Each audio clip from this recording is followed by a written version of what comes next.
The figs were said to be poisoned. On a warm July day in 1304, within the quiet papal residence of Perugia, Pope Benedict XI, young by papal standards and beloved by many, took a simple meal that would mark the end of his brief luminous reign. Hours later, he was dead.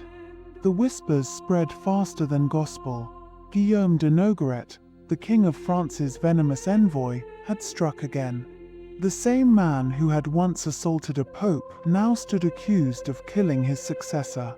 Yet behind that sudden death was a story of astonishing ascent, a rise from poverty to papal power that defied every law of the medieval world.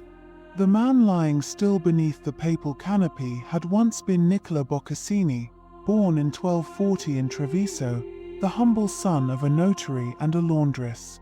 Orphaned almost before he could read, he found his path not through privilege, but through faith. At 14, he joined the Dominican order, trading a life of devotion, study, and relentless discipline. Over the decades, this quiet friar became a force no power could easily ignore. Teacher, inquisitor, diplomat, and twice head of the Dominicans, Boccassini's integrity drew the respect even of corrupt men. He stood by Pope Boniface VIII during the infamous attack at Anagni, the only cardinal brave enough to defend the pontiff when armed horsemen stormed the palace. When Boniface died soon after, broken and humiliated, it was this unassuming friar whom the cardinals chose to heal the church's wounds.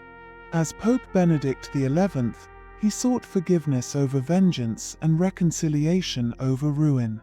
He lifted excommunications, calmed kings, and denounced corruption with a courage that seemed divine. Yet in choosing mercy over manipulation, he made enemies too powerful to forgive. And so, in that summer of 1304, his papacy ended as suddenly as it had begun, silencing a man of peace and clearing the way for a new, darker age, the French-controlled Avignon Papacy. The figs were said to be poisoned, but perhaps the venom had entered Rome long before the first bite. 24 years earlier, in the restless shadow of Treviso's ancient walls, a different world awaited Nicola Boccassini.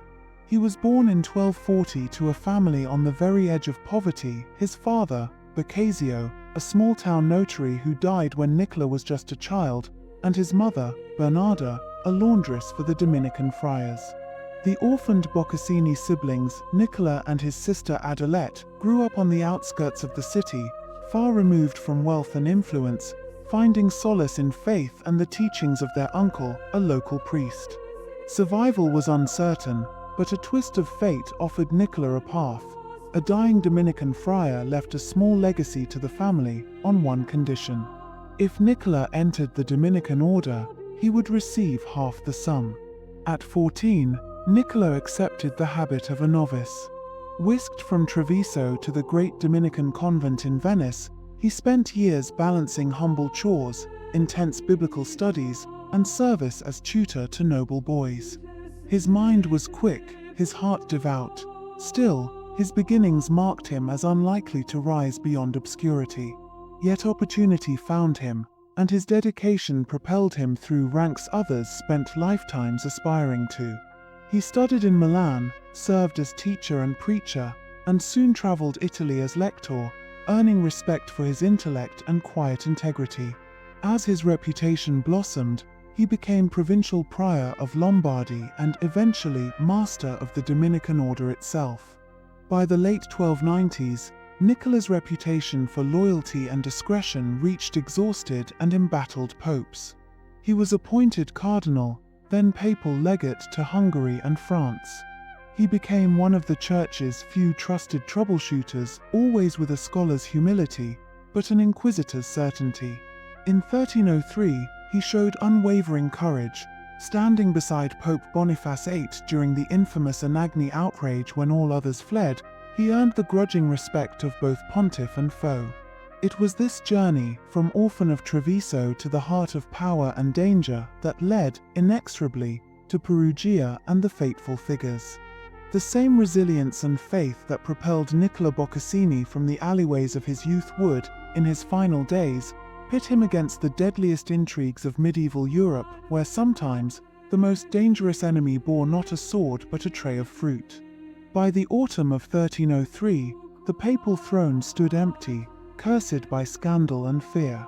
Pope Boniface VIII was dead, humiliated and broken after the attack at Anagni, and the church was paralyzed, uncertain whether to confront its enemies or appease them. Into this storm stepped Cardinal Nicola Boccassini, the quiet Dominican who had refused to abandon Boniface during his darkest hour. When the College of Cardinals gathered at the Basilica of St. John Lateran, the conclave that would decide the future of Christendom lasted a single day. On October 22, 1303, Boccassini was elected pope by unanimous consent. The humble friar accepted the tiara and chose the name Benedict XI, invoking divine blessing for a church bruised by conflict. His pontificate began with an act of peace. To prevent the total collapse of papal authority, Benedict quickly released King Philip IV of France from excommunication, a calculated gesture of forgiveness meant to quiet wars and consolidate fragile unity. Yet he refused to pardon Guillaume de Nogaret or Ciara Colonna, the instigators of the outrage at Anagni. They, and those who had publicly insulted the papacy, were declared excommunicated and summoned before the tribunal of the Holy See. These decisions reflected the balance of his nature, a peacemaker unwilling to compromise justice. He restored ecclesiastical privileges to Philip's subjects, promoted reconciliation with rival monarchs, and arranged an armistice between France and England, healing wounds left open for decades. At the same time, he silently worked to purge corruption inside the Vatican, creating 3 new cardinals, all members of the Dominican order, to renew the moral backbone of the Curia. In private, Benedict XI was a scholar pope, as comfortable with scripture as he was with policy. Between audiences he composed sermons and commentary on the Gospel of Matthew, Psalms, and the Book of Job, weaving intellect and faith into his governance. But even as his reforms took root, resentment brewed in Paris and among the Italian nobles loyal to Philip. To them, the Pope was too honest, too unyielding, and far too dangerous to be allowed to continue. On July 7, 1304, in Perugia, that danger suddenly ended. Officially, he succumbed to illness after eating a basket of figures. Unofficially, the world whispered, the figs were poisoned and the hand behind them was Guillaume de Nogaret. No proof ever surfaced, yet the benefit to Philip's cause was immediate. Benedict's successor, Clement V, was French and obedient to the crown. Within a year, the papal court would abandon Rome altogether, beginning the long exile in Avignon. In the end, Benedict XI's 8-month reign glowed like a candle in a cavern of corruption. His death, whether natural or not, marked the extinguishing of the Church's last independent light before the centuries-long shadow of foreign domination. Though his papacy lasted barely 8 months, Benedict XI's influence outlived dynasties. His writings, sermons and commentaries on Scripture, especially the Gospel of Matthew, Psalms, Job, and Revelation, remained teaching tools for Dominican scholars across centuries. In them, he revealed a theology of mercy rooted not in weakness but in moral courage. He was remembered as the peacemaker pope, the man who sought to reconcile power and conscience. Yet even his vision could not halt the tide of political domination that followed his death. Under Clement V, the papacy fell under French control and began its exile in Avignon, confirming the fears Benedict had quietly carried to his grave.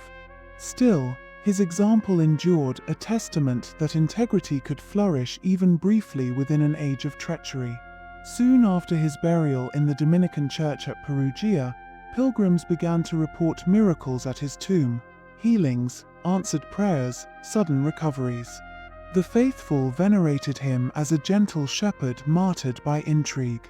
Chroniclers told stories of his deep humility, that he refused papal luxury and once interrupted Mass to hear a peasant's confession. Whether apocryphal or true, These tales shaped his memory as a pope of compassion and selfless service. The centuries did not dim his reputation. Pope Clement XII formally confirmed Benedict's cult and beatified him on April 24, 1736, citing the persistent miracles at Perugia's shrine.